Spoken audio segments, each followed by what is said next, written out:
रात बीत गई। सुबह सूरज की किरणों के साथ ही चिराग वहां पहुंचा, हाथ में एक चमकती जड़ी बूटी के साथ। अरे चिराग, तू कहाँ था? हमें लगा कहीं तुझे कुछ हो तो नहीं गया। विवेक ने राहत की सांस ली। अरे, मैं जंगल गया था उन साधु महाराज को ढूंढने जिनसे मुझे बोलने की शक्ति मिली थी। उन्हें मैंने सारी बात बताई और उन्होंने दया करके यह जड़ी बूटी दी है। उन्होंने कहा है कि इससे बड़ी से बड़ी बीमारी ठीक हो सकती है। चिराग ने बताया। चिराग ने वो जड़ी बूटी राधा को दे दी। कुछ देर बाद राधा की आंखों में चमक लौट आई। मुझे बिल्कुल स्वस्थ महसूस हो रहा है, जैसे मैं कभी बीमार ही नहीं थी। राधा ने खुशी से कहा। राधा, तुम्हारी खांसी भी ठीक हो गई। और चिराग, तू तो हमारे लिए देवता बन गया। अगर तू नहीं होता तो मैं जमींदार से कर्ज लेकर अपनी खेती भी खो बैठता। विवेक ने कृतज्ञता से कहा। हाँ, अब मेरी पत्नी तो ठीक है, लेकिन खेत में बीज डालने के पैसे तक नहीं बचे।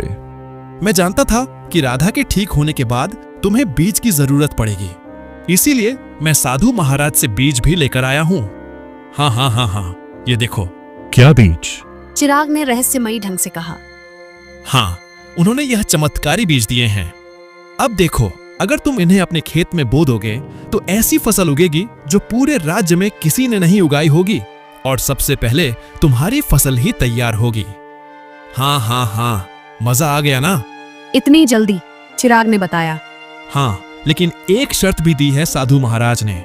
जब तुम्हारा समय अच्छा हो जाए तब तुम उन लोगों की मदद करना जो जमींदार के कर्ज में दबे हुए हैं। अरे मित्र चिराग, तू मेरा सच्चा साथी निकला। हम दोनों मिलकर अच्छे से खेत में फसल बोएंगे। चल मेरे भाई। अगले ही दिन विवेक, चिराग और राधा ने मिलकर खेत जोता, बीज बोया और आकाश की ओर देखकर मेहनत का वादा किया। कुछ ही दिनों में विवेक के खेत में ऐसी फसल लहराई जैसे किसी ने पहले कभी नहीं देखी थी। गांव वाले चकित रह गए। अरे देखो रे देखो, विवेक के खेत में तो जैसे सोने जैसी फसल लहरा रही है। हाँ, हमारी फसल तो अभी जामी भी नहीं है और इसकी तो फसल भी तैयार हो गई। और उसकी बीवी राधा, जो कि महीनों बीमार रही, अब रोज खेत में काम करती है। भैया, यह तो कोई चमत्कार ही लगता है। कुछ दिनों बाद विवेक की किस्मत बदल गई। चमत्कारी फसल ने उसे गांव का सबसे सफल किसान बना दिया। बाजार में उसके नाम की चर्चा फैल गई। विवेक जपो राम नाम, बन गया तू धनवान। जो सोचा था वह हो गया सच। हाँ, वाकई में सच तो हो गया। लेकिन अब बारी है चिराग, वादा निभाने की, उन सब की मदद करने की जो जमींदार के कर्ज में डूबे हैं। विवेक ने कहा। हाँ बिल्कुल, चलो आज से ही शुरुआत करते हैं। अपने गांव का विमल का खेत सबसे पहले छुड़ाते हैं। चलो। विवेक और चिराग ने अपना मुनाफा इकट्ठा किया और एक एक कर गांव वालों का कर्ज चुकाने लगे। विमल, अमन, रेशमा सभी ने अपनी जमीन वापस पा ली। विवेक भैया, आज आपने हमें नया जीवन दे दिया। बहुत बहुत धन्यवाद। गांव में खुशी लौटने लगी, लेकिन जमींदार राजकुमार के चेहरे पर उदासी छा गई। यह सब देखकर राजकुमार गुस्से से अपने साथी बलदेव से बोला। ए बलदेव, तू देख रहा है ना कि क्या हो रहा है? हाँ मालिक, विवेक ने सबके कर्जे चुकाने शुरू कर दिए हैं। अगर यही चलता रहा तो एक दिन तो मेरी जमींदारी ही खत्म हो जाएगी और मेरा दबदबा भी खत्म हो जाएगा। बलदेव ने कहा। आप तो आदेश दीजिए मालिक कि करना क्या है। राजकुमार ने कहा। अब बहुत हो गया बलदेव, अगर ये विवेक ऐसे ही सबकी जमीन छुड़वाता रहा तो मेरा क्या बचेगा? मेरा दबदबा, मेरी हवेली है? अरे मालिक, आप तो बस आदेश कीजिए, कल ही उसका काम तमाम कर दूंगा। सब खेत में काम करते हैं, वहीं खत्म कर दूंगा। कहिए। खून जमीन पर गिरे ऐसा मारना साले को, ताकि सबके दिल में डर उतर जाए। जा विवेक को मिटा दे, जा। सुबह का सूरज उगा, लेकिन किसी तूफान से पहले की शांति जैसा लग रहा था। विवेक खेत में बीजों को देख रहा था जो अब सोने जैसे चमकते दिखते थे। अरे चिराग, देख तो, यह फसल तो जैसे गाना गा रही हो। तुम्हारे हाथ की छुअन में जादू है। विवेक ने कहा। हाँ, बिल्कुल सही कह रहे हो मित्र। इस बार की फसल सोने की फसल जैसी उगती हुई दिख रही है।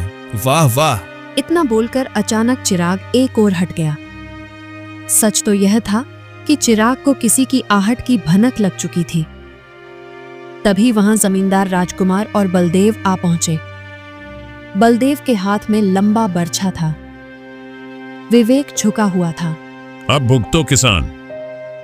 जैसे ही बलदेव ने विवेक की ओर बर्छा फेंका, एक छलांग, एक चीख, एक वार, लेकिन विवेक पर नहीं, चिराग पर। चिराग, नहीं, ये क्या किया तूने? विवेक चिल्लाया। तुम्हारे लिए मित्रता का मतलब सिर्फ साथ नहीं होता, कभी कभी बलिदान भी होता है। तूने मेरी जान बचाने के लिए अपनी जान दांव पर लगा दी। क्योंकि तुम मेरे साथी हो और मैं तुम्हारा। चिराग ने कहा। जमींदार और बलदेव अविश्वास भरी नजरों से घायल चिराग को देखने लगे। बलदेव जमींदार की ओर देखकर बोला, अरे ये क्या जमींदार, इस मूर्ख बंदर ने तो विवेक के ऊपर लगने वाला वार अपने ऊपर ले लिया। हाँ, तुमने सही कहा, लेकिन मैं फिर भी विवेक को जीवित नहीं छोड़ूंगा। इतना बोलकर जमींदार चिराग की ओर देखकर क्रोधित अवस्था में बोला, अरे तू मूर्ख का मूर्ख बंदर ही रहा। अरे तू इंसानों की तरह बोल सकता था और इंसानों की तरह रहने लगा था, लेकिन तू इंसानों की तरह चतुराई नहीं सीख सका। तुझे क्या जरूरत थी अपने ऊपर वार लेने की? क्या आवश्यकता थी बलिदान देने की? मूर्ख बंदर कहीं का, तूने मेरे सारे किए कराए पर पानी फेर दिया। लेकिन तुझे क्या लगता है कि मैं विवेक को जीवित छोड़ दूंगा? नहीं, मैं विवेक को जीवित बिल्कुल नहीं छोड़ूंगा, क्योंकि उसकी वजह से ही मेरा गांव में दबदबा समाप्त हुआ है। तेरा यह बलिदान बेकार जाएगा रे मूर्ख बंदर, रुक जा। चिराग के होठों पर एक हल्की मुस्कान अब भी जिंदा थी। चिराग ने अपने मित्र विवेक को मुस्कुराते हुए देखते हुए ही दम तोड़ दिया। तभी वहां वही साधु प्रकट हो गया जिसने चिराग को बोलने की शक्ति दी थी और जिसने चिराग को विवेक की पत्नी को बीमारी से बचाने के लिए जड़ी बूटी और जादुई बीज दिए थे। साधु क्रोधित अवस्था में जमींदार और बलदेव की तरफ देखकर बोला, जिसने निर्दोष की जान ली, उसका पाप अब उससे बदला मांगेगा। जमींदार और बलदेव, तुम दोनों ने बहुत बड़ा पाप किया है। तुम्हें इस संसार में खुलेआम रहने का कोई अधिकार नहीं है। तुम दोनों समाज के लिए खतरा हो, रुक जाओ। इतना बोलकर साधु की क्रोधित आंखों से रंग बिरंगी किरणें निकलकर बलदेव और जमींदार के शरीर पर पड़ने लगी और अगले ही पल उनके शरीर में आग लग गई। कुछ ही देर में वो दोनों जलकर राख हो गए। गांव वाले इकट्ठा हो गए। साधु विवेक की ओर देखकर बोला, हाँ, तुम्हारा और चिराग का साथ यहीं तक लिखा था विवेक। लेकिन साधु महाराज, जमींदार के साथी बलदेव ने मेरे ऊपर हमला किया था, लेकिन चिराग ने उसे अपने शरीर पर ले लिया। विवेक ने कहा। हाँ, क्योंकि वह तुम्हारा सच्चा साथी था।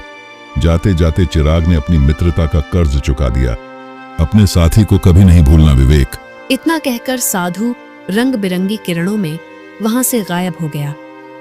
गांव वाले नम आंखों से चिराग के बलिदान की सराहना करने लगे। अरे ये कोई साधारण बंदर नहीं था भैया, देवता था, देवता, विवेक का सच्चा साथी। हाँ भैया, इसने अपनी जान दे दी और हम सबको बचा लिया। बहुत अच्छा बंदर था।